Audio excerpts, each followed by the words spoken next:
नमस्कार दोस्तों, एक बार फिर से स्वागत है आपका एक और नए लाइव सेशन में। कैसे हैं आप? एक बार फिर से आप सबका हार्दिक स्वागत, अभिनंदन। चर्चा करेंगे आज के सेशन में। हमने शुरुआत की थी राजस्थान अधीनस्थ बोर्ड के द्वारा करवाए गए 2015 से 2022 तक के जो प्रीवियस ईयर पेपर हैं उनके राजस्थान जीके से संबंधित प्रीवियस ईयर क्वेश्चन की। लेकिन हम बीच में कुछ समय रुक गए, इसके लिए खेद प्रकट करते हैं और आइए आज से फिर से शुरुआत करते हैं।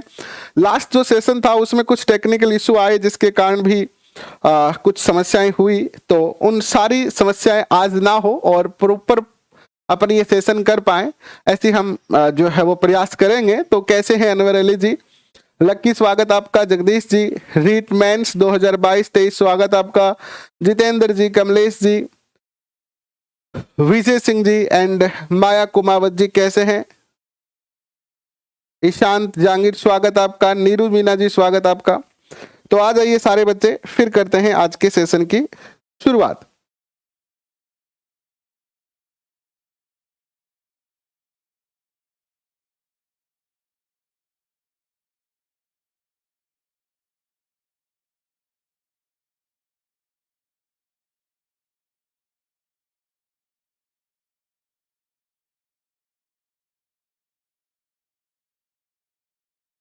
करें शुरुआत।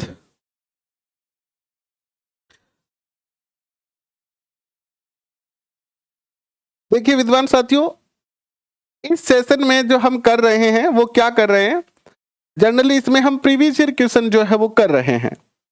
और प्रीवियस ईयर क्वेश्चन हम कौन से प्रीवियस ईयर कर रहे हैं? अधीनस्थ बोर्ड यानी RSM SSB के माध्यम से जो पेपर करवाए हैं वो कर रहे हैं। और वो क्वेश्चन हम क्यों कर रहे हैं? क्योंकि हमारा रीट मुख्य पेपर भी यही जो बोर्ड है, अधीनस्थ बोर्ड, करवाने वाला है। तो इस पेपरों को करने से एक तो राजस्थान जीके हमारा और स्ट्रॉन्ग हो जाएगा, प्लस अधीनस्थ बोर्ड के लेवल को भी हम समझ पाएंगे, प्लस जो है वो यहां से बहुत सारे क्वेश्चन आपके रिवाइज भी हो सकते हैं पेपर में। तो इन सबको ध्यान में रखते हुए हम ये प्लान बना के चल रहे हैं कि अगर हम अधीनस्थ बोर्ड के पिछले 7 सालों के पेपर कर लेते, वैसे 19 और 20 में तो कोई पेपर हुआ नहीं था, तो जनरली 5 ही साल हुए, तो लास्ट 5 साल के पेपर अगर हम कर लेते हैं तो इससे इस पेपर में हम एक मजबूत जो है वो राजस्थान जीके को कवर कर पाएंगे, यानी हमारा राजस्थान जीके अच्छा खासा बेहतर बन जाएगा। इस क्रम में हमने लास्ट सेशन में जो है वो लगभग जो है एक पेपर तो कंप्लीट कर लिया था और हमने पेपर की शुरुआत की थी इसकी 29 क्वेश्चन तो ये कर लिए थे। फिर हम ग्राम विकास अधिकारी मुख्य परीक्षा 2022 कर रहे थे, जो कि 9 जुलाई 2022 को पेपर हुआ था और इस पेपर के हमने 10 क्वेश्चन कर लिए थे। आइए 11 नंबर क्वेश्चन से शुरुआत करता हूं। क्वेश्चन आपके स्क्रीन पर रखता हूं कि निम्नलिखित में से कौन सी नमकीन यानी खारे पानी की झील नहीं है? आपके सामने कुछ ऑप्शन है, आपको बताना है कि इनमें से कौन सी जो है खारे पानी की झील जो है वो नहीं है। बताएं क्या उत्तर होगा। देखिए यहां पर 4 जो है वो झीलें दी गई है। कावोद झील है, डिडवाना झील है, रेवासा झील है और जेत सागर झील है। ये जो कावोद झील है ये आपके ताल छापर में है। ताल छापर अभ्यारण्य है आपका चूरू, इसमें ये कावोद झील स्थित है। दूसरी झील है डीडवाना, ये नागौर में स्थित है।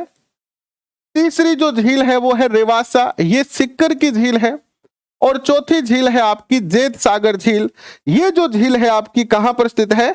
ये झील है आपकी बूंदी में स्थित है।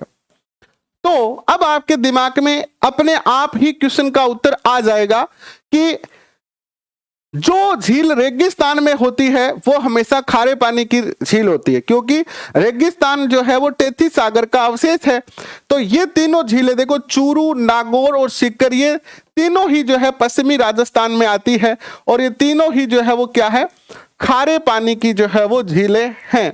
और ये जो झील है ये पूर्वी राजस्थान यानी बूंदी की झील है और ये जो झील है वो क्या है, मीठे पानी की झील है। तो आपका उत्तर जो हो जाएगा डी। अब यहां से एक और क्वेश्चन भी बनता है कि राजस्थान की सबसे बड़ी खारे पानी की झील कौन सी है? राजस्थान की सबसे बड़ी खारे पानी की जो झील है वो है आपकी ताल छापर झील, सॉरी आपकी सांभर झील। सांभर झील राजस्थान की सबसे बड़ी झील है।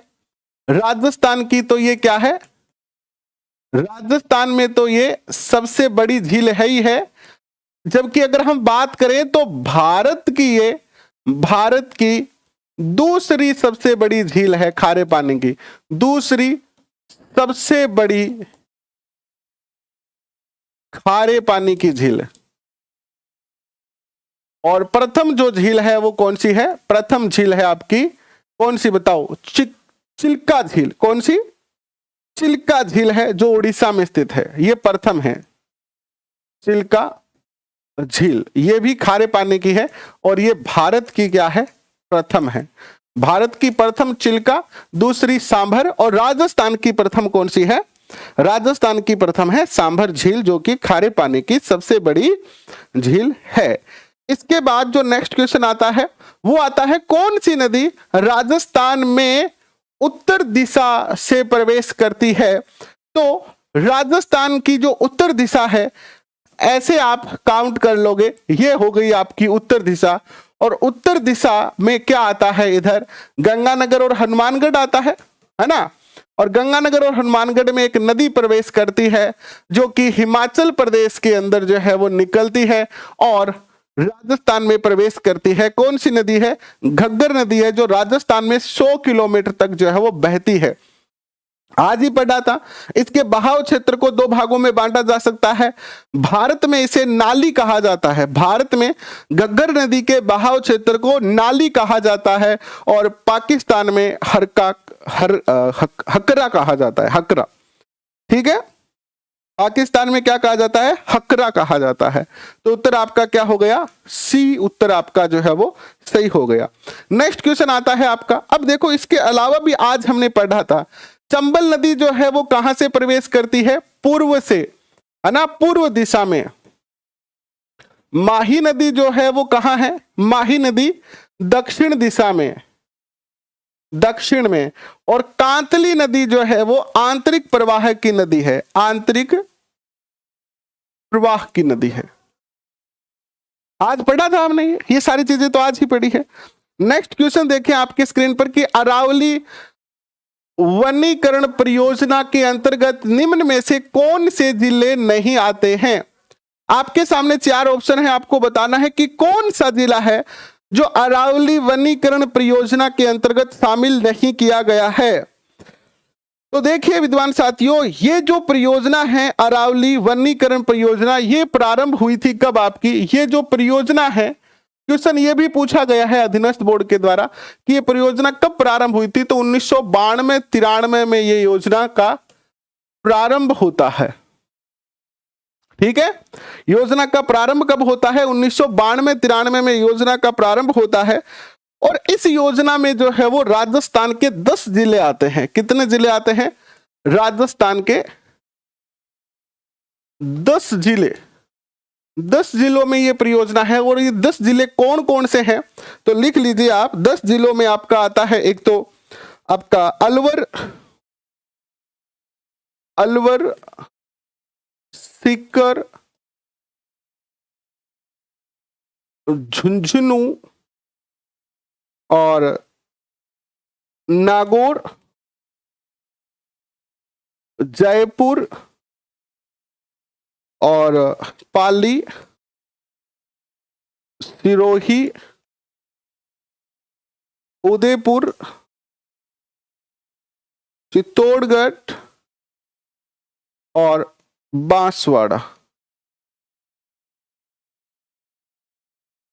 ये जो 10 जिले हैं ये इसमें आते हैं। तो देखो सीकर, पाली, नागौर, ये तो तीनों आते हैं इसमें, बट इसमें आता क्या नहीं है, फिर अजमेर इस परियोजना का भाग नहीं है।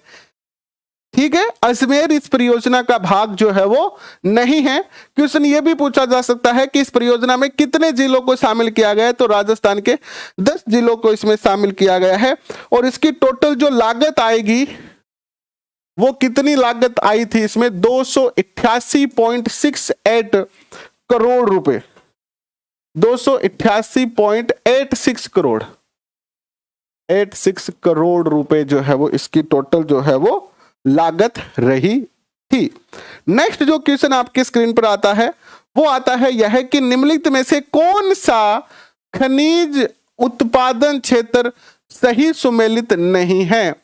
देखिए, तांबड़ा या गार्नेट, राजमहल, पन्ना, काला गुमान, पाइराइट, सरवाड़ और घिया पत्थर, ऋषभदेव। बताएं क्या उत्तर सही होगा, क्या उत्तर सही होगा इसमें। देखिए विद्वान साथियों, इसके अंदर जो उत्तर सही होगा वो होगा सी। ये जो पाइराइट है ये तीनों सही है। गार्नेट या तांबड़ा राजमहल में उत्पादन होता है, पन्ना का काला गुमानी में होता है, घिया पत्थर ऋषभदेव में होता है। बट ये जो पाइराइट है ये कहां पर होता है। पाइराइट जो है वो आपका स्थान है सिक्कर जिले के अंदर एक सलादीपुर, सिक्कर में सलादीपुरा सिक्कर के अंदर जो है पाइराइट का जो है वो उत्पादन होता है। तो ये उत्तर आपका सी जो है वो क्या है, यहां पर सही सुमेलित नहीं है। निम्न में से कौन सा सुमेलित नहीं है बताना है। राष्ट्रीय मरु उद्यान जैसलमेर, आपने अच्छे खासे तरीके से पढ़ रखा है, सबको याद है, सही है ये तो। दूसरा देखिएगा, जोगानिया माता मंदिर ये भीलवाड़ा में है, यह भी सही है। तीसरा आता है आपकी सुनहरी कोठी सिक्कर, ये तो सरासर गलत है, टोंक। और चौथा मूसी महारानी की छतरी अलवर में है, ठीक है। सी उत्तर आपका यहां पर सही होता है, जो क्या नहीं है, सुमेलित नहीं है। ठीक है, नेक्स्ट क्वेश्चन देखिए आपके स्क्रीन पर क्या आता है प्रदीप जी। नेक्स्ट क्वेश्चन आपके स्क्रीन पर आता है कि राजस्थान में मुख्यमंत्री युवा संबल योजना, एक तो है युवा संबल योजना और एक योजना है जो आपको बड़ी दुखदाई लगती है, विद्या संबल योजना। ये पेपर में दोनों योजनाओं में से एक योजना तो 100% करंट अफेयर में पूछी जाएगी। एक तो युवा संबल योजना है, एक विद्या संबल योजना है, दोनों में से एक तो निश्चित तौर पर आपसे पूछी जाएगी। ठीक है, एक तो निश्चित तौर पर पूछी जाएगी आपसे। तो देखो, विद्या संबल योजना को पढ़ते हैं बाद में, पहले मुख्यमंत्री युवा संबल योजना की चर्चा करते हैं। तो इसकी जो शुरुआत हुई है वो 1 फरवरी 2019 से शुरुआत हुई। कब से हुई? 1 फरवरी 2019 से शुरुआत हुई, जिसमें यह कहा गया कि अगर कोई पुरुष है बेरोजगार तो उसे 3,000 रुपए महीने का बेरोजगार भत्ता मिलेगा, और अगर कोई महिला है तो उसे 3500 रुपए जो है वो बेरोजगार भत्ता मिलेगा। ठीक है, इसके बाद विद्या संबल योजना की बात करें तो विद्या संबल योजना में आपको जो है वो अस्थायी नौकरी देने की बात कही गई थी, जो कि कैंसिल करनी पड़ी, सरकार को रद्द करनी पड़ी। तो उत्तर बी हो गया। नेक्स्ट क्वेश्चन आपके स्क्रीन पर आता है, निम्नलिखित में से राजस्थान की प्रथम पवन ऊर्जा परियोजना कौन सी है। बहुत प्यारा क्वेश्चन है। राजस्थान की प्रथम पवन ऊर्जा परियोजना कौन सी है? राजस्थान की प्रथम पवन ऊर्जा परियोजना कौन सी है? अभी दूसरा ही सेशन है, ये दूसरा ही सेशन है। तो देखिए, ये तीनों जो योजना है, देखो, देवगढ़ पवन ऊर्जा परियोजना, बिठड़ी पवन ऊर्जा परियोजना, फलोदी पवन ऊर्जा परियोजना और अमर सागर पवन ऊर्जा परियोजना। अब आपको बतानी है प्रथम कौन सी है। तो इसमें जो प्रथम है वो है आपकी डी, अमर सागर परियोजना।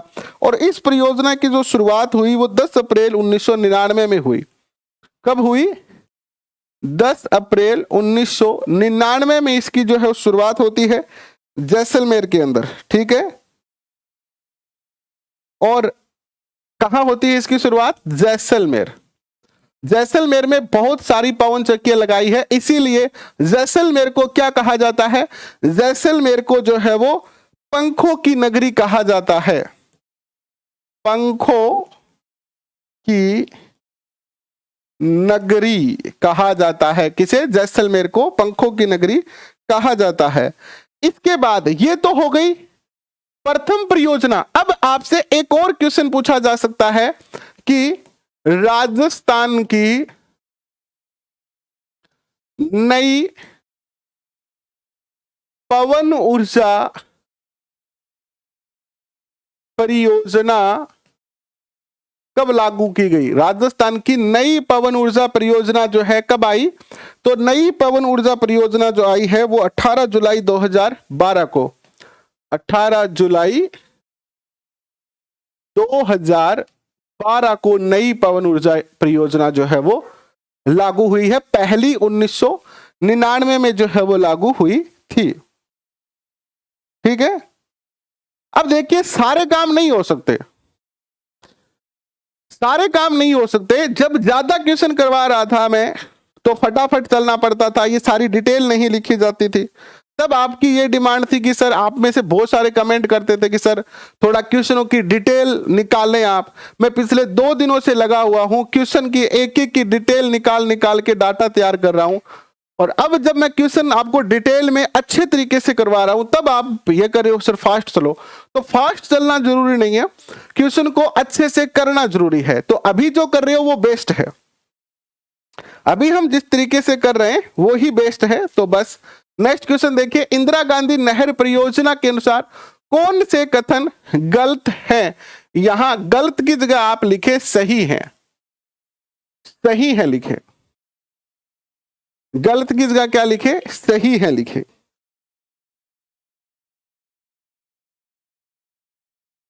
देखिए पहला है कि इस परियोजना को पहले राजस्थान नहर कहा गया, बिल्कुल सही बात है, इसको पहले राजस्थान नहर कहा गया था। 1982 में इसका नाम बदलकर इंदिरा गांधी लिफ्ट परियोजना कर दिया गया था। 1982 यहां पर गलत लिखा हुआ है, इसकी जगह हमें करना पड़ेगा 2 नवंबर 1984।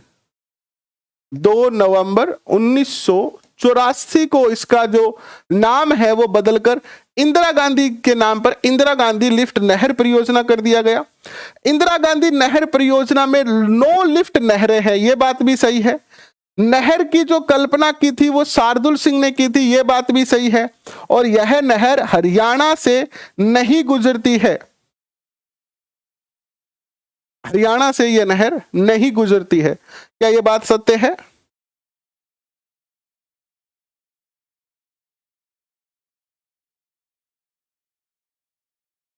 इसमें चारों ही कथन जो है वो सत्य हैं। ठीक है, इसमें सारे ही कथन सत्य हैं। वैसे देखा जाए तो पहला कथन इसमें गलत हो रहा है, क्योंकि 82 की जगह 84 है। तो हम ये कह सकते हैं कि इसमें पहले कथन को छोड़कर बाकी तीनों कथन सत्य हैं। तो आप 1 और 3 कर सकते हैं।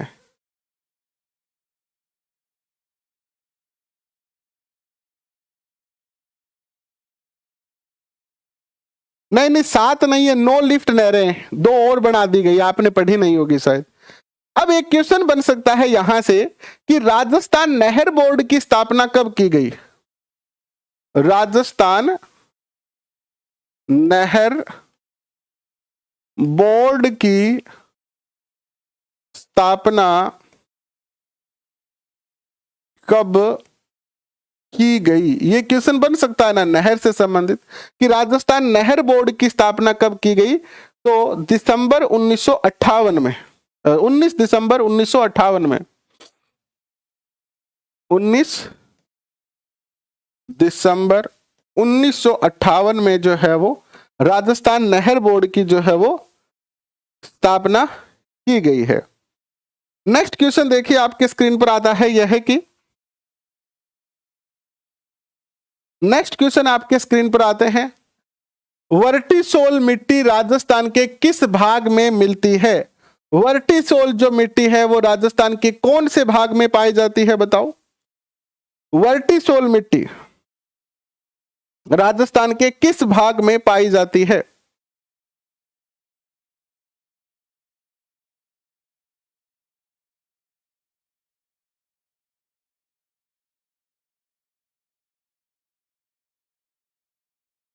बताएं। वर्टिसोल मिट्टी जो है वो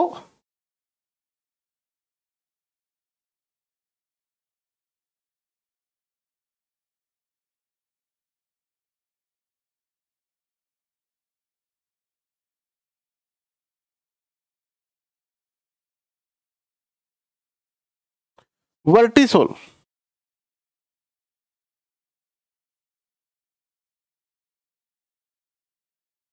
थोड़ा सा पिछले वाले क्वेश्चन में और सुधार करते हैं। ये हरियाणा से नहीं गुजरती है, ये भी लाइन गलत है। हरियाणा और पंजाब दोनों से आती है, तो इसमें जो ऑप्शन सही है वो कौन सा सही है, कौन सा कथन गलत है? ये क्वेश्चन गलत ही करो, कौन सा क्वेश्चन गलत है?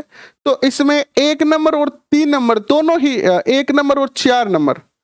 अब ऑप्शन इसके ऐसे हैं कि उत्तर तो माना गया है इसमें डी, ठीक है, कि सभी गलत है, सभी गलत माने गए हैं, लेकिन इसमें 1 नंबर और 3 नंबर दो ही 1 नंबर और 4 नंबर ये दोनों गलत हैं, ठीक है। तो एक बार आप ऐसे कर लो, ये कर दो 4, ठीक है, ये कर दो, इसको छोड़ दो, एक अन्य उत्तर डाल दो यहां पर ई 1 और 4, ठीक है। अब देखिए नेक्स्ट क्वेश्चन क्या आता है। नेक्स्ट जो क्वेश्चन आता है आपका वो क्या आता है, देखिएगा।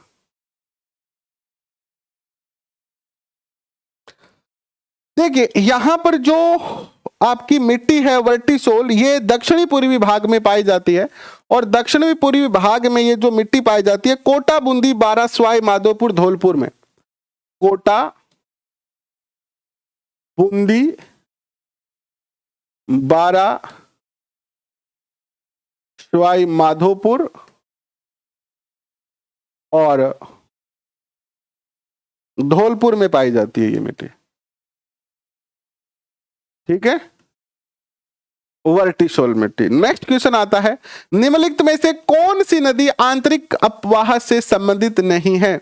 यानी कौन सी नदी है जो राजस्थान के बाहर जाती है, जो आंतरिक प्रवाह की नदी नहीं है? नदियां आज ही हमने पढ़ी है, और मजे की बात यह है कि आज ही हमने आंतरिक प्रवाह की नदियां पढ़ी है, तो यह क्वेश्चन तो गलत नहीं होना चाहिए आंतरिक प्रवाह की नदियों का। तो देखिएगा, आंतरिक प्रवाह की नदी की बात करते हैं, पहले इन नदियों की चर्चा कर लेते हैं। साबी नदी जो है वो जयपुर से निकलती है, जयपुर, और ये जो है वो सेवर की पहाड़ी से निकलती है, सेवर पहाड़ी, सेवर पहाड़ी जयपुर से। घग्गर नदी आप सब जानते हैं, घग्गर नदी जो है वो शिवालिक पहाड़ी से निकलती है, शिवालिक पहाड़ी एचपी से निकलती है, और हनुमानगढ़ गंगानगर में बहती है, राजस्थान की, ठीक है, कोई दिक्कत नहीं है। कांकनी जो नदी है, कांकनी नदी, ये जैसलमेर के अंदर एक गांव है जिसका नाम है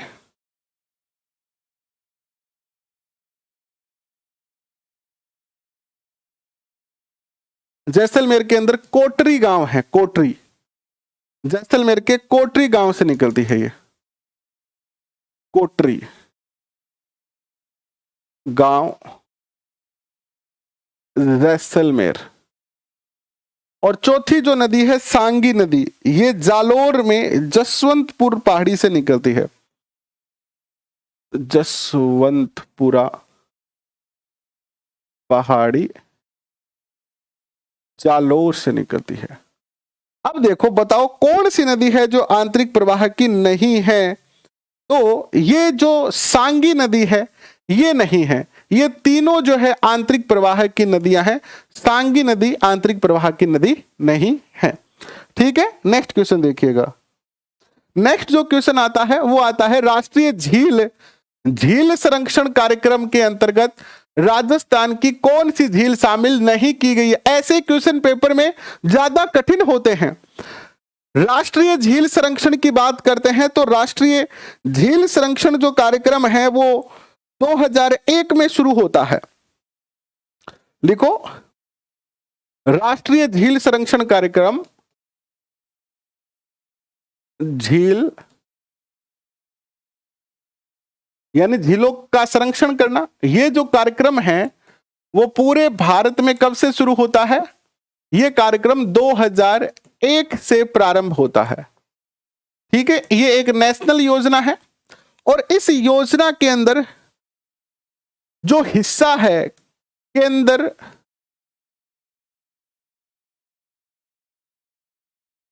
इसमें जो हिस्सा केंद्र अनुपात राज्य है वो पूछा जा सकता है। तो इसमें 60:40 का रेशियो है और इसमें राजस्थान की कितनी झीलें हैं? राजस्थान की इसमें जो है वो 6 झील शामिल की गई है जिनका संरक्षण किया जाएगा। और ये 6 झील कौन कौन सी है बताओ जल्दी से। ये जो 6 झील है इसमें आती है आपकी पहली झील फतेह सागर, फतेह सागर, फतेह सागर झील। दूसरी जो झील है फतेह सागर उदयपुर की है। दूसरी जो झील इसमें आती है वो आती है आपकी पिछोला झील, पिछोला झील ये भी उदयपुर की है। अब क्वेश्चन घुमा के कैसे भी पूछा जा सकता है। फिर तीसरी जो झील आती है वो आती है अजमेर की आना सागर झील, आना सागर झील, अजमेर। फिर जो आपकी चौथी झील आती है वो आती है इसमें पुष्कर झील, पुष्कर झील, अजमेर। इसके बाद इसमें जो पांचवी झील आती है वो आती है आपकी नक्की झील, सिरोही, माउंट आबू। और छठी जो झील आती है वो आती है मानसागर। मानसागर कहाँ है? जयपुर में है और ये है आबू में, माउंट आबू में। तो ये 6 झील इसमें जो है वो शामिल की गई है। अब देखिएगा, देखो फतेह सागर है, इसमें नक्की है, आना सागर है, बट राजसमंद नहीं है। ऐसे देखो क्वेश्चन तो हम कम कर पाएंगे, ये बात मैं मानता हूं कि क्वेश्चन हम कम कर पाएंगे, लेकिन हम टारगेट बना के चलेंगे। रोजाना 50 क्वेश्चन, 50 क्वेश्चन रोज करेंगे। और ऐसे अगर करेंगे ना तो एक तो कॉन्सेप्ट भी अच्छा सा तैयार होगा, आपका टॉपिक अच्छे से तैयार होगा। प्लस अब क्वेश्चन ये पूछा जा सकता है कि राष्ट्रीय झील संरक्षण कार्यक्रम कब शुरू हुआ? 2001 में हुआ। केंद्र व राज्य का हिस्सा बताओ। राजस्थान की कितनी झीलें शामिल है? उदयपुर की कितनी झीलें शामिल है? अजमेर की कितनी झीलें शामिल है? जयपुर की कौन सी झील है जो राष्ट्रीय झील संरक्षण कार्यक्रम में शामिल है? तो आप इन सारे क्वेश्चनों का उत्तर दे सकते हो। क्वेश्चन तो हमने एक ही किया है, लेकिन इस एक क्वेश्चन के साथ कम से कम आपने 5 से 6 क्वेश्चन और जो है वो क्रिएट कर लिए कि नहीं कर लिए? 5 से 6 क्वेश्चन और आपके तैयार हो गए हैं। ठीक है। इसके बाद जो नेक्स्ट क्वेश्चन आता है आपका वो आता है, क्या देखेंगे? ऐसे डाटा तैयार करने में देखो, जहां टीम होती है वहां तो कोई दिक्कत नहीं होती है, वहां तो डाटा तैयार करने वाले अन्य व्यक्ति होते हैं, वहां तो सब कुछ लिख के दिया जाता है, सब कुछ तैयार करके दिया जाता है, अध्यापक को आके उसे समझाना होता है। लेकिन हम जैसे अकेले लोगों के लिए बड़ा दिक्कत हो जाती है कि एक एक क्वेश्चन की डिटेल निकालना, डाटा क्रिएट करना काफी ज्यादा कठिन हो जाता है। हमारा कोई ऑफलाइन कोचिंग नहीं है। भूतपूर्व नरेगा मेट जी, आप हमारे साथ ऑनलाइन ही पढ़ सकते हैं। नेक्स्ट क्वेश्चन आता है, निम्नलिखित में से कौन सा सिंचाई परियोजना और उसका जिला जो है वो सुमेलित नहीं है? बिलाल, बारा, चोली, डूंगरपुर, पांचना, करौली और गरदड़ा, बूंदी। बताएं क्या उत्तर होगा?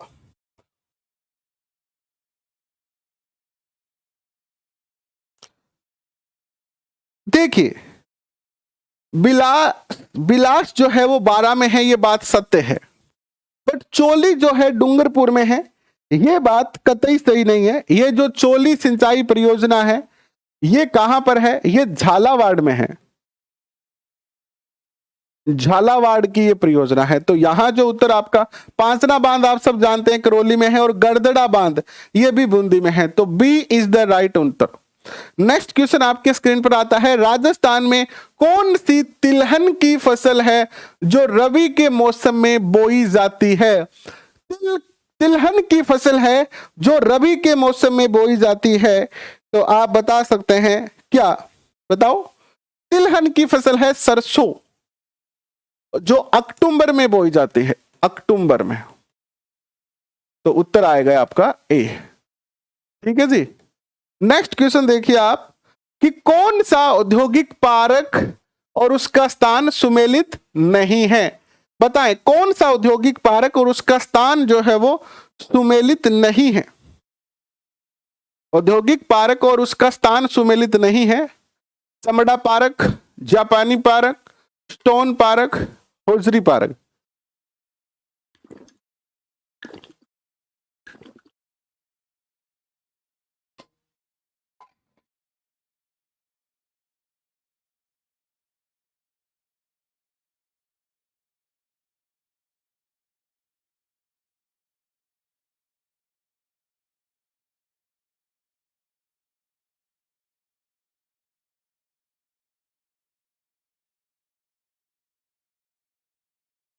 यानी कितना भी हम आपको कहें कि सर क्लास के टाइम आप कॉल मत किया करो, मत किया करो, लेकिन ज्यादातर बच्चों की आदत है कि क्लास के टाइम ही कॉल करते हैं। देखिए इसमें जो चमड़ा पार्क है वो कहाँ है। चमड़ा पार्क आपने सुना है ना, अचरोल में नहीं है ये। तो कहाँ है चमड़ा पार्क। चमड़ा पार्क जो है वो कहां पर है, मानपुरा मोचेडी। नाम सुना है, मानपुरा मोचेडी, जयपुर।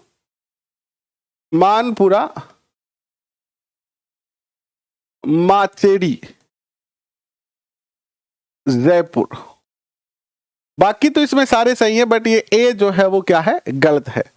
जापानी पार्क निमराना में है, स्टोन पार्क धौलपुर में है, होजरी पार्क चौपकी के अंदर है। ठीक है, नेक्स्ट क्वेश्चन देखिएगा।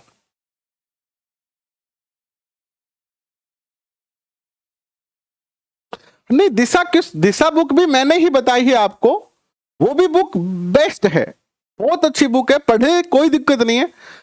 लेकिन उसमें आरपीएससी के भी क्वेश्चन है, उसमें सारे क्वेश्चन मिक्स है, और इसमें केवल अधीनस्थ बोर्ड के क्वेश्चन कर रहा हूं, बस इतना ही अंतर है। मैं ये नहीं कह रहा कि वो बुक अच्छी नहीं है। आप जो बुक पढ़ रहे हैं पलक जी, वो बहुत अच्छी बुक है, और उसको आप पढ़िए, और ये प्रयत्न कीजिए कि जब आप उसको पढ़ें तो उसमें से कोई भी क्वेश्चन अगर आता है तो वो क्वेश्चन आपका गलत ना हो। बाकी मैं आपको अधीनस्थ बोर्ड के पेपर करवा रहा हूं, ठीक है ना। दिशा वाली बुक आपकी बहुत अच्छी बुक है, उसको पढ़ें आप, कोई दिक्कत नहीं है उसमें।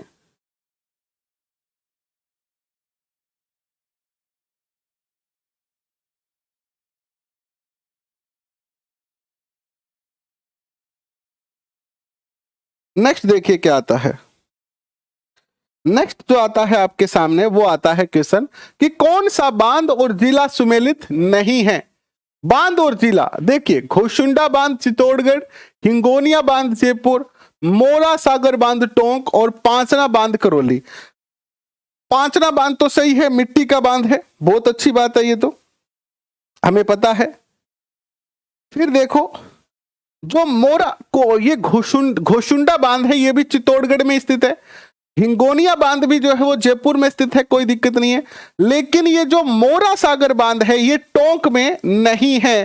तो फिर कहां है टोंक में नहीं है, तो ये है सवाई माधोपुर में। कहां है ये, सवाई माधोपुर में स्थित है। तो उत्तर आपका सही क्या होगा, सी होगा, मोरा सागर बांध। देखो, मैं से मोरा, मैं से माधोपुर। नेक्स्ट क्वेश्चन देखो कि निम्नलिखित में से कौन सा जनजाति का स्थान सुमेलित नहीं है। दामोर डूंगरपुर में रहते हैं, सही है क्या ये बात। डूंगरपुर के अलावा ये बांसवाड़ा में भी रहते हैं। डूंगरपुर, बांसवाड़ा, और बताओ कहां रहते हैं ये, डूंगरपुर, बांसवाड़ा, उदयपुर में रहते हैं। कौन, दामोर। तो ये बात तो सत्य हो गई। कैथोड़ी जो है वो कहां रहते हैं, कैथोड़ी जो है वो ये सिमलवाड़ा में रहते हैं क्या। फिर आता है गरासिया।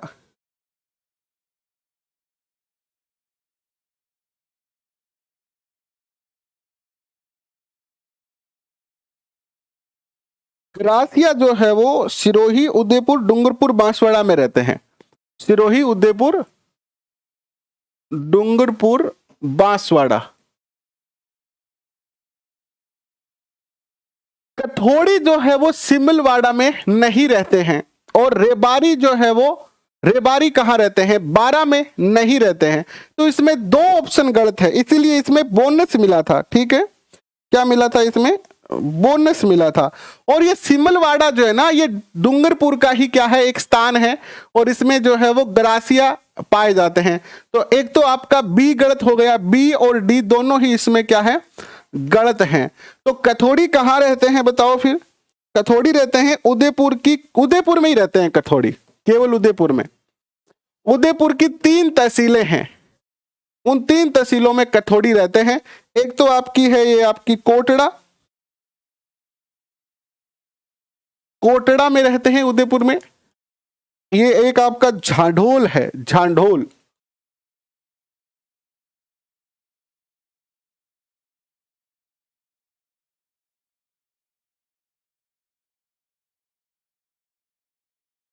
और तीसरा आपका जो स्थान है वो है सराड़ा।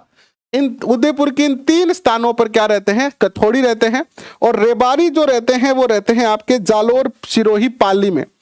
रेबारी रहते हैं जालोर, सिरोही और पाली में। तो इस क्वेश्चन का उत्तर क्या होगा? बी और डी दोनों ही इसमें क्या है, गलत है। और पेपर में इसमें जो है वो बोनस मिला हुआ है। नेक्स्ट जो क्वेश्चन आता है विद्वान साथियों, वो आता है कौन सा हस्तशिल्प संस्थान सही सुमेलित नहीं है? बताएं, कौन सा सही सुमेलित नहीं है?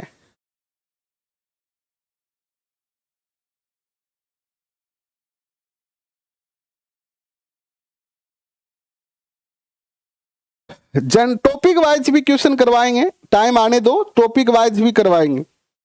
अभी रिवीजन क्लास चल रही है, रिवीजन क्लास पूरी होने के बाद टॉपिक वाइज ही करवाएंगे। देखिए, बंधेज कला जो है वो डाई टाई जयपुर की प्रसिद्ध है, ये बात सत्य है।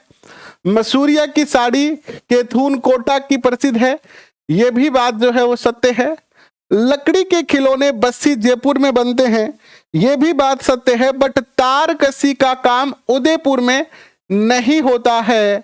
तारकसी का काम जो है वो कहां होता है? नाथ द्वारा राजसमंद में होता है, नाथ द्वारा राजसमंद में होता है। और इसमें चांदी के महीन तारों का उपयोग किया जाता है आभूषण बनाने में। चांदी के महीन तारों का प्रयोग किया जाता है। नेक्स्ट क्वेश्चन आता है चंबल और माही सुगंधा किस फसल की उन्नत किस्म है? चंबल और माही सुगंधा जो है वो चावल की उन्नत फसल है। किसकी है? चावल की। ये सिंधा क्वेश्चन है। ठीक है, नेक्स्ट क्वेश्चन देखिए आपके स्क्रीन पर क्या आता है। नेक्स्ट जो क्वेश्चन आता है वो आता है कि कौन सा स्थान ऊर्जा का स्रोत है, यानी कौन सा स्थान और ऊर्जा का स्रोत सही सुमेलित नहीं है? जैसलमेर पवन ऊर्जा, रावत भाटा परमाणु ऊर्जा, गोरीर सौर ऊर्जा, गिरल भूतापीय ऊर्जा। बताओ क्या उत्तर होगा, क्या उत्तर होगा बताओ।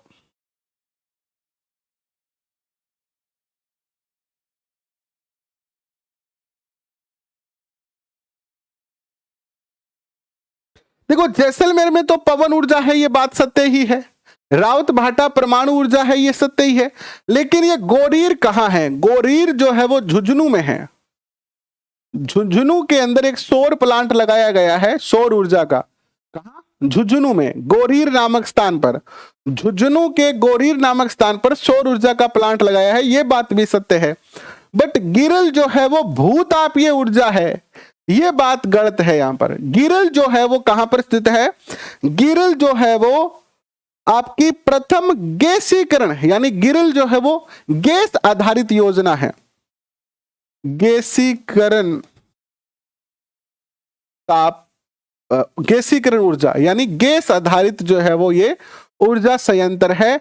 और ये राजस्थान के अंदर प्रथम गैसीकरण योजना है। प्रथम जो है वो इस प्रकार की योजना है।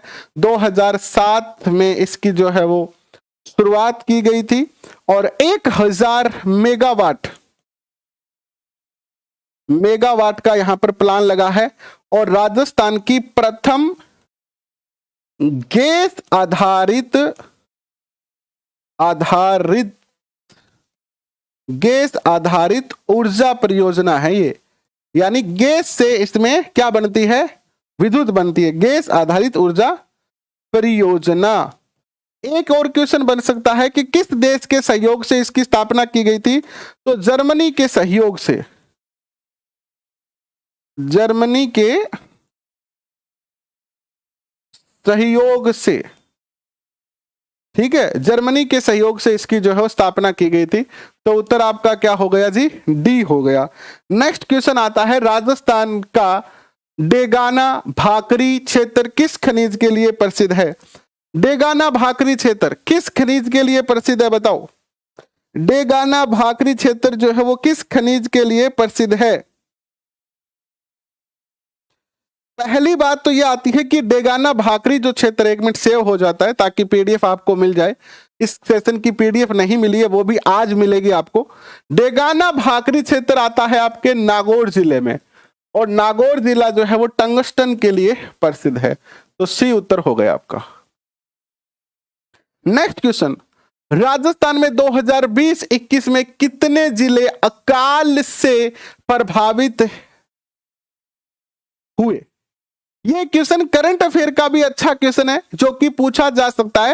हालांकि अभी 2022 चल रही है, लेकिन 2020-21 का ये क्वेश्चन पूछा जा सकता है, क्योंकि 2022 के अभी जुलाई 2022 के पेपर में ही ये क्वेश्चन पूछा गया है।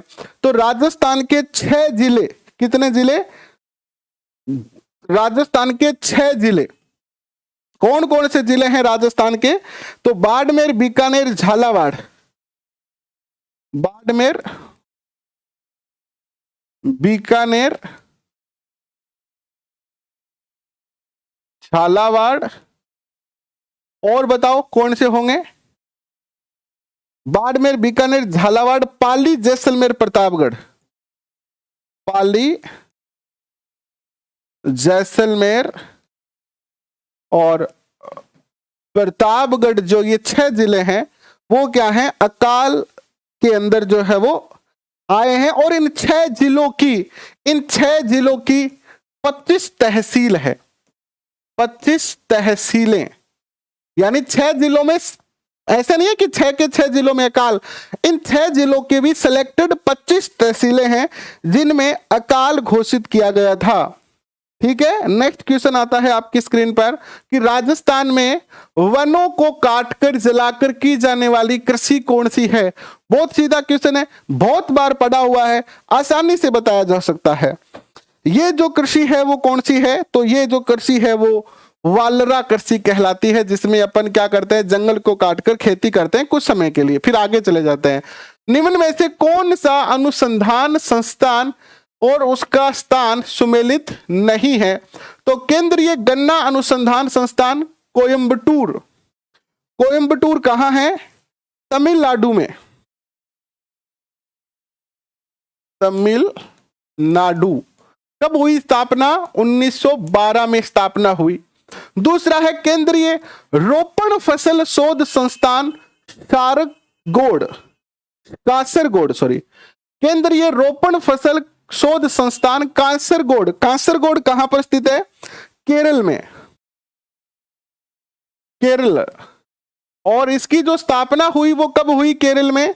इसकी स्थापना हुई 2016 में, 2016 में। तीसरा आता है केंद्रीय कॉफी शोध संस्थान वेलारी, केंद्रीय कॉफी शोध संस्थान वेलारी, ये कहां है? वेलारी जो है वो कर्नाटक में है। कहां है? कर्नाटक। लेकिन ये वेलारी में नहीं है, सॉरी ये गलत है, यहां पर वेलारी के स्थान पर ये कहां पर स्थित है? चिकमंगलूर, कर्नाटक में, चिकमंगलूर,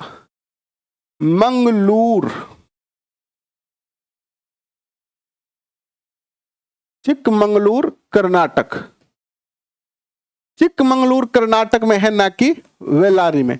तो यहां पर ये जो सी है वो सही उत्तर होता है, यानी ये सुमेलित नहीं है।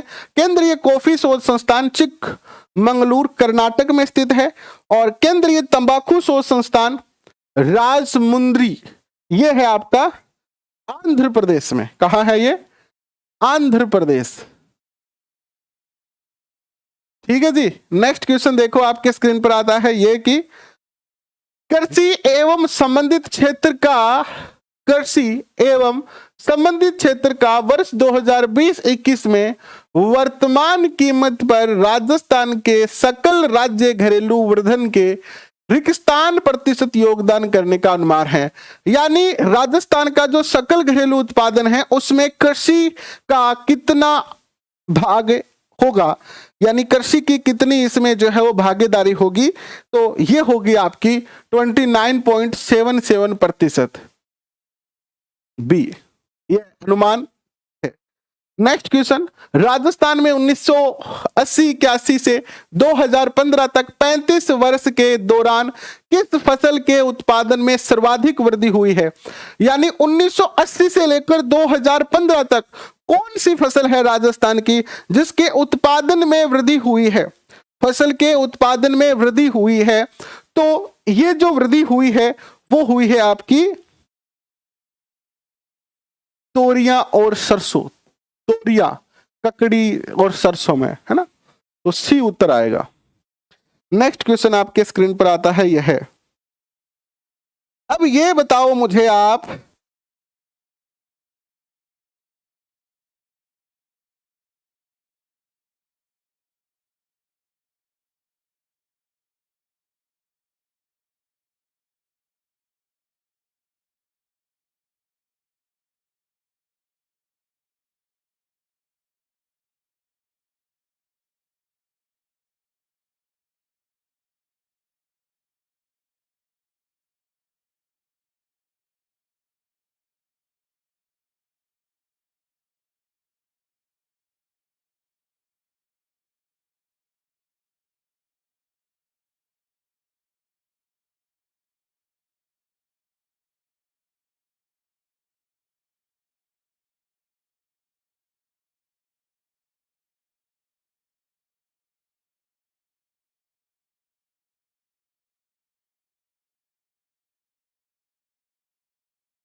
बताइए।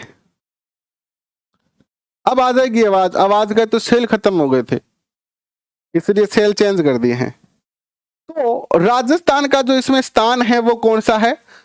कौन सा स्थान है राजस्थान का? राजस्थान का जो इसमें स्थान है वो चौथा स्थान है। कौन सा स्थान है? चौथा, फोर्थ। पहले राजस्थान का स्थान छठा था, पहले राजस्थान का स्थान छठा था, लेकिन अब वर्तमान में जो स्थान है वो कौन सा है? चौथा स्थान है। प्रथम स्थान पर आता है एमपी। एमपी में जो जनजाति है वो है 14.7%, 14.7%। दूसरा स्थान आता है महाराष्ट्र का। महाराष्ट्र का जो प्रतिशत है वो है आपका 10.1%। इसके बाद आता है उड़ीसा का या ओडिशा।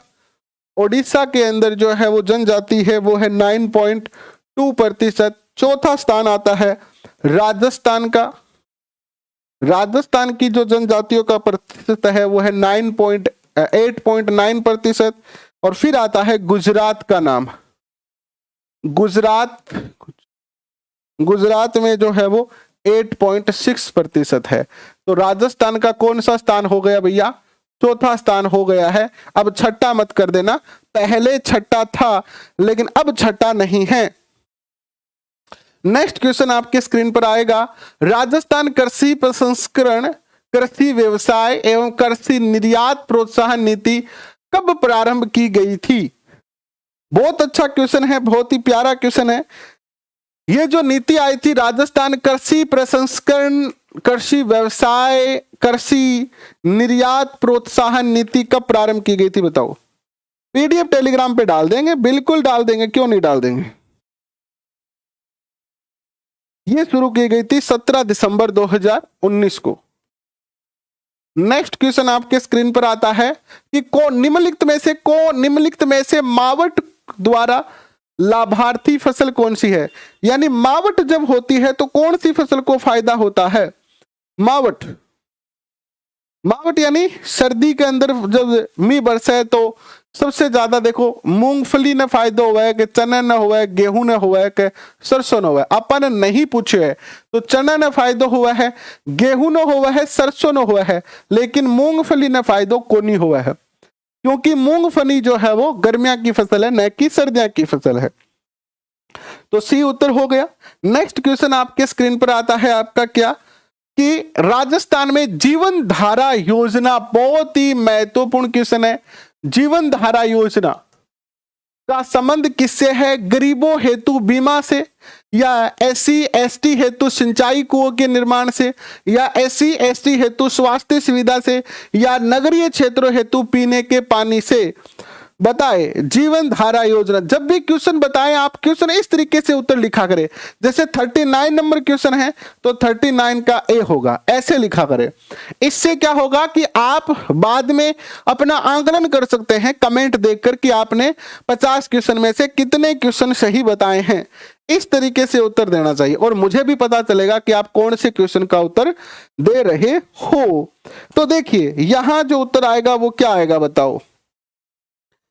एक योजना आई थी मिलियन वेल 1988-89 में एक योजना आई थी, नाम था योजना का मिलियन वेल्स, वेल्स यानी कुएं। और ये जो योजना है ये कब आई थी? मिलियन वेल्स कुएं योजना 1988-89 में। इसी योजना का नाम बदलकर नई योजना रखी गई, जीवन धारा योजना। जीवन धारा योजना ये कोई नई योजना नहीं है, ये 1988 से चली आ रही है। मिलियन वेल्थ का नाम बदलकर जीवन धारा योजना रखा गया और इस योजना का लक्ष्य है कि एससी और एसटी हेतु सिंचाई कुओं का निर्माण करना। तो बी उत्तर इज द राइट उत्तर। नेक्स्ट क्वेश्चन आता है आपका कि निम्नलिखित में से कौन सा उपक्रम राजस्थान सरकार का नहीं है? The high tank precision glass limited Dholpur, Rajasthan state chemicals limited Didwana, Sambhar salt limited and Ganganagar sugar mills. तो इसमें से आप सब जानते हैं कि ये जो तीन हैं ये तीनों ही राजस्थान सरकार के उपक्रम हैं, राजस्थान सरकार के उपक्रम है, जबकि सांभर सोल्ट लिमिटेड जो है वो भारत सरकार का उपक्रम है। तो उत्तर आपका क्या हो गया है? सी उत्तर सही हो गया है। नेक्स्ट क्वेश्चन आता है कि पटवों की हवेली का निर्माण किसने करवाया? पटवों की हवेली का निर्माण किसने करवाया? तो पटवों की जो हवेली है इसका निर्माण किसने करवाया? पटवों की हवेली कहां है? इसका जो निर्माण करवाया है वो करवाया है गुलाम चंद ने, सॉरी गुमान चंद ने। किसने? गुमान चंद ने। नेक्स्ट क्वेश्चन आपके स्क्रीन पर आता है यह है कि आसिंद भीलवाड़ा निम्नलिखित में से किस लोक देवता से संबंध रखता है? आसिंद भीलवाड़ा का संबंध किससे है? आसिंद भीलवाड़ा का संबंध किससे है बताओ। देखिए आसिंद भीलवाड़ा, देखो रामदेव जी तो आप सबको पता है जैसलमेर के प्रसिद्ध लोक देवता हैं, जन्म बाड़मेर में हुआ था, प्रसिद्धि जैसलमेर में।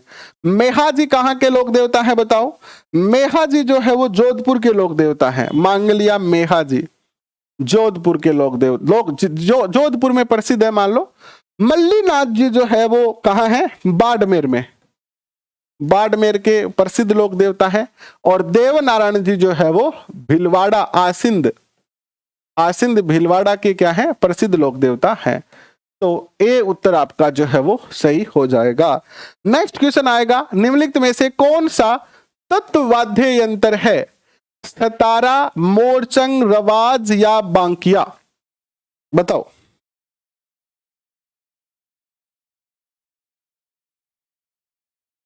देखो सतारा, सैतारा, मोरसंग और बांकिया ये तीनों ही जो है वो, देखो सैतारा नाम लगता है कि ये तत्वाद्य है, सतारा में लगता है कि तत्वाद्य है, लेकिन ये तत्वाद्य नहीं है, ये सुशीर वाद्य है, सुशीर वाद्य यंत्र।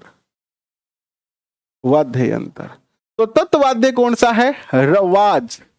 रवाज जो है वो क्या है? एक तत्वाद्य यंत्र है। ठीक है, 43 में मुझे पता था आप में से बहुत सारे बच्चे ए कहेंगे।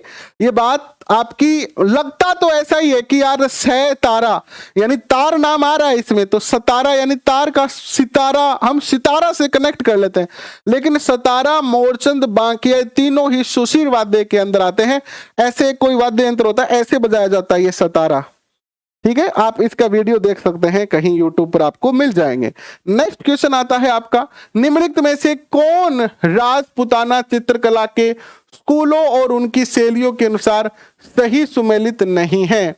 मेवाड़ स्कूल, नाथद्वारा देवगढ़ शैली, मारवाड़ स्कूल, किशनगढ़ नागौर शैली, हाड़ौती स्कूल, कोटा बूंदी शैली, या ढूंढार स्कूल, चावंड उदयपुर।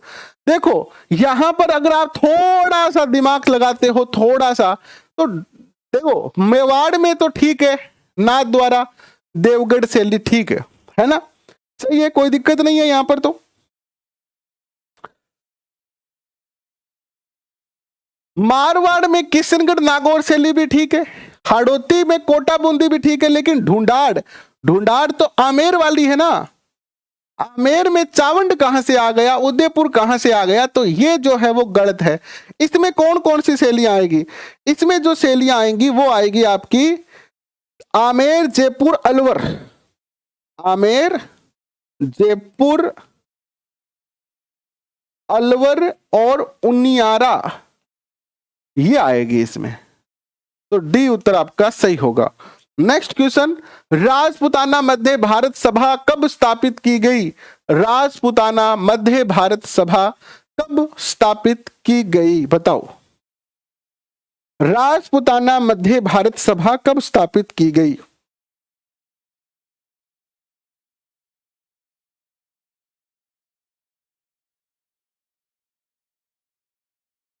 देखिए, राजपूताना मध्य भारत सभा जो है, इसकी स्थापना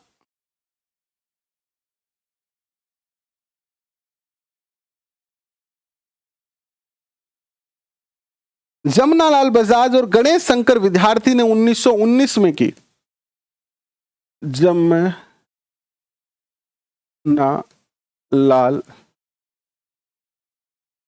बजाज और गणेश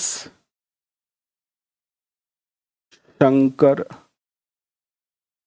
विद्यार्थी, और इसका दिल्ली में स्थापना हुआ, और इसका प्रथम अधिवेशन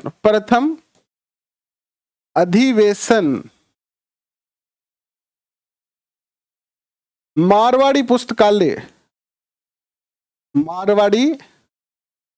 पुस्तकालय चांदनी चौक,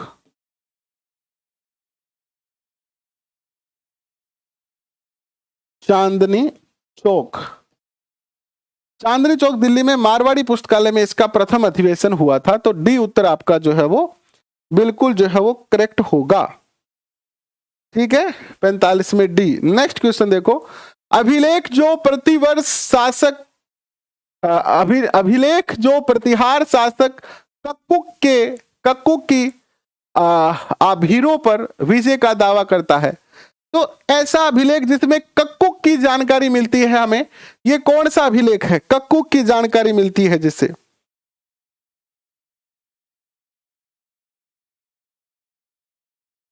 देखिए बिजोलिया अभिलेख तो हमें भीलवाड़ा से प्राप्त हुआ है, भीलवाड़ा से प्राप्त हुआ है। अर्थुना जो अभिलेख है ये हमें बांसवाड़ा से प्राप्त हुआ है, बांसवाड़ा से प्राप्त हुआ है।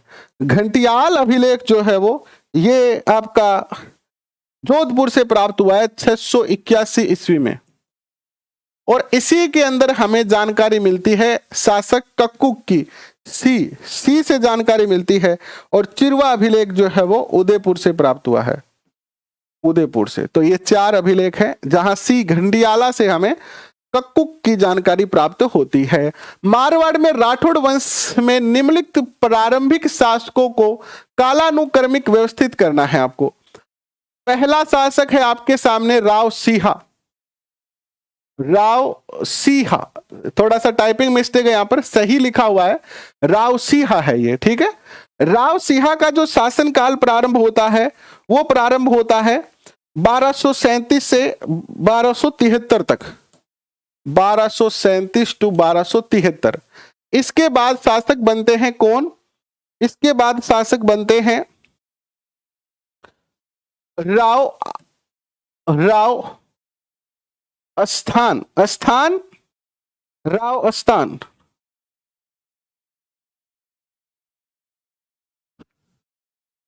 इनका जो शासनकाल है वो 1273 से शुरू होता है और 1292 तक जो है वो चलता है। इसके बाद तीसरे शासक आते हैं राव दुहड़। राव दुहड़ का जो शासनकाल है वो 1292 से शुरू होता है और 1309 तक चलता है। और इसके बाद राव दुहड़ के पुत्र हैं रायपाल।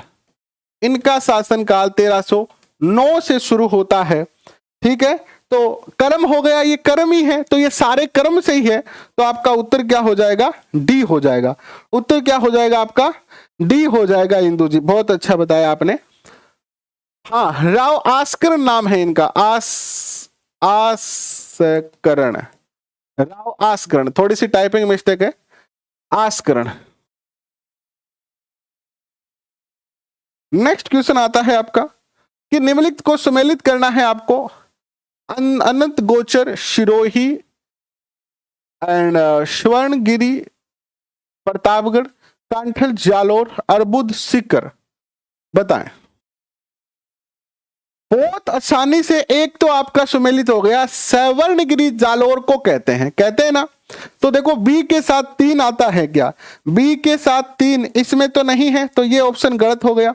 इसमें बी के साथ 3 है, ये ऑप्शन सही है। इसमें 2 है, इसमें 4 है, तो ये तीनों ऑप्शन काट देंगे और उत्तर बी सही कर देंगे। कभी कभी किस्मत ऐसा साथ दे सकती है आपका, ये किस्मत है। यानी आपको 3 का पता नहीं है फिर भी आपका उत्तर सही हो सकता है। अगर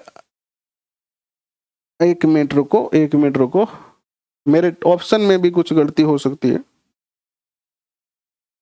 यहां पर थोड़ी सी गलती ये हो गई है, बी नहीं होगा इसमें।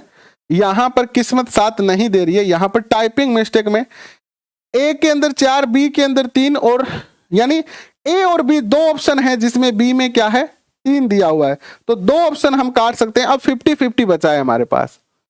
कांठल किसे कहते हैं बताओ? कांठल तो आपको आसानी से याद है, प्रतापगढ़ का क्षेत्र कांठल कहलाता है। तो सी में 2 आएगा, है ना, सी में 2 आएगा। तो अब ए कर सकते हो आप। अनंत गोचर सीकर है और अर्बुद प्रदेश सिरोही वाले क्षेत्र को कहते हैं। वैसे तो इसके सारे ऑप्शन सरल ही है। नेक्स्ट क्वेश्चन देखिए, निम्नलिखित को सुमेलित करना है आपको। जयानक, नयनचंद्र सूरी, चंद्रशेखर और हरिभद्र सूरी, इनके द्वारा रचित जो कुछ कृतियां हैं उनको आप सुमेलित करके बताएं।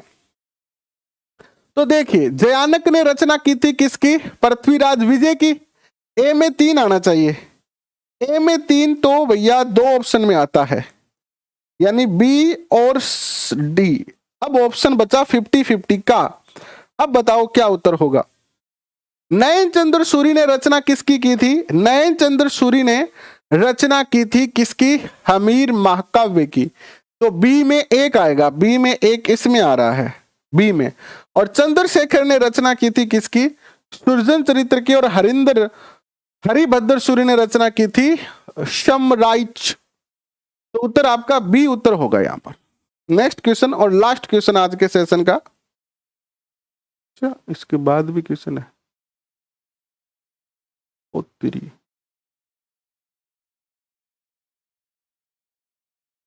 चलिए नेक्स्ट क्वेश्चन देखिए। नेक्स्ट क्वेश्चन आता है, हेलरू संस्थान का संबंध है। हेलरू का संबंध किससे है बताओ? हेलरू जो संस्थान है इसका संबंध किससे है? इसकी स्थापना हुई थी 1976 में। कब हुई थी? 1976 में हुई थी। और ये ग्रासिया जनजाति से संबंधित है। किससे संबंधित है? ग्रासिया जनजाति से संबंधित है। नेक्स्ट क्वेश्चन आपके स्क्रीन पर आता है, हेला ख्याल लोक संगीत राजस्थान के किस क्षेत्र से संबंधित है? तो हेला ख्याल जो है वो कहां से संबंधित है, बताओ जल्दी से। हेला ख्याल, हेला ख्याल का संबंध किससे है? हेला ख्याल का संबंध है दौसा सवाई माधोपुर से।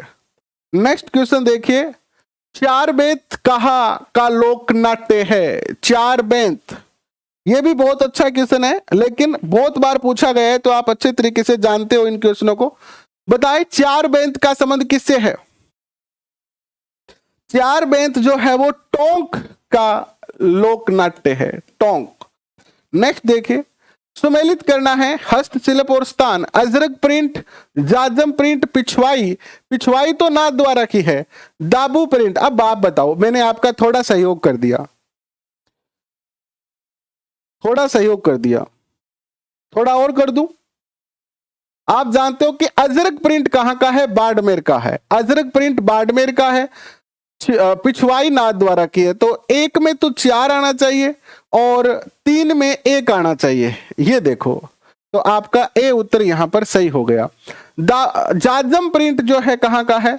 जाजम प्रिंट जो है चित्तौड़गढ़ का है, बिल्कुल। और दाबू प्रिंट जो है वो कहां का है? अकोला का है। नेक्स्ट क्वेश्चन देखिए, मरुवाणी क्या है, ये बताओ। मरुवाणी क्या है? मरुवाणी एक पत्रिका है, ठीक है। मरुवाणी क्या है? एक मासिक पत्रिका है। तो राजस्थानी भाषा की ये क्या है? मासिक पत्रिका है। और इसका संचालन कौन करता है? राजस्थान प्रचारिणी सभा। राजस्थान प्रचारिणी, राजस्थान प्रचारिणी सभा जो है वो इसका क्या करती है? इसका संचालन करती है, इस पत्रिका को चलाती है। नेक्स्ट क्वेश्चन देखिए आपके स्क्रीन पर आता है, यह है कि डूंगरपुर के निकट नौलखा बावड़ी किसने बनवाई है? डूंगरपुर के निकट जो नौलखा बावड़ी है वो किसने बनाई है? बहुत प्यारा क्वेश्चन है, आप बहुत अच्छी तरह से जानते हैं, बहुत सारे पेपर में ये क्वेश्चन कर चुके हैं। महारावल आस्करण हैं उनकी पत्नी, महारावल आस्करण की पत्नी ने 1586, प्रेमल देवी ने बनाया था इसको। 1586 महारावल आस्करण, आस्करण की पत्नी। नेक्स्ट क्वेश्चन देखिए, बी उत्तर हो गया यहां। तो नेक्स्ट क्वेश्चन आ गया, अभी अधोलिखित में से कौन सा दुर्ग धानवन दुर्ग की श्रेणी में आता है? पहले तो आपको यह पता होना चाहिए कि धानवन दुर्ग होता कौन सा है। यानी धानवन दुर्ग वो होता है जो मिट्टी से या चारों ओर रेत के धोरों से ढका हुआ हो, यानी चारों ओर जिसके रेत के धोरे हो। तो इसमें तो एक ही दुर्ग ऐसा है, सोनारगढ़ जैसलमेर, तो यही होगा फिर। गणेश्वर सभ्यता का विकास किस नदी के किनारे हुआ? गणेश्वर, आज ही पढ़ाया था, गणेश्वर और सुनारी सभ्यता। सुनारी और गणेश्वर दोनों ही जो है वो कांतली नदी के किनारे, सिक्कर, सिक्कर। नेक्स्ट क्वेश्चन देखो, इजलास खास क्या है? इजलास खास तो 10 मार्च 1877 में, 10 मार्च 1877 को जो है वो सज्जन सिंह ने इसकी स्थापना की। महाराजा सज्जन, मेवाड़ के महाराजा हैं सज्जन, सज्जन सिंह के द्वारा इजलास खास की स्थापना की गई। बाद में जो है वो क्या किया गया? 1880 में इसका नाम बदल दिया गया। 1880 में नाम बदलकर क्या कर दिया गया इसका? राजश्री महाइंद्राज, राजश्री महांद्राज, राजश्री महेंद्राज, यानी महेंद्राज सभा इसका नाम कर दिया गया। ये इसका नया नाम है। तो इसकी जो स्थापना की थी वो महाराजा सज्जन सिंह ने की थी। सी। नेक्स्ट क्वेश्चन देखो, बलूम, लिखमादेसर, पांचला, सिद्धा किस संप्रदाय से संबंधित है? तो ये सारे के सारे जो स्थान हैं ये जसनाथी संप्रदाय से संबंध रखते हैं। और इसके बाद राजस्थान में सुनवाई का अधिकार अधिनियम किस वर्ष जो है वो लागू हुआ? तो ये हुआ 2012 में। ये आज के 50 क्वेश्चन कंप्लीट करवा दिए। ठीक है, कल हम जो नेक्स्ट पेपर करेंगे वो करेंगे प्रयोगशाला सहायक संयुक्त भर्ती परीक्षा 2022। 30 जून 2022 को ये पेपर हुआ था, कल इसकी चर्चा करेंगे। ठीक है, इसकी पीडीएफ आपको टेलीग्राम पे मिल जाएगी। आशा करता हूं कि पिछले सेशन की बजाय ये सेशन आपको ज्यादा अच्छा लगा होगा। थोड़ा समय ज्यादा लगा, 1 घंटा का समय, 1 घंटा 10 मिनट का समय लगा है 50 क्वेश्चन करने में, तो ठीक है, हमने क्वेश्चनों को ठीक ठाक तरीके से किया है। फिर भी आप अपने सुझाव जरूर लिखना। अभी के लिए बहुत बहुत धन्यवाद। पीडीएफ इसकी टेलीग्राम पे अपलोड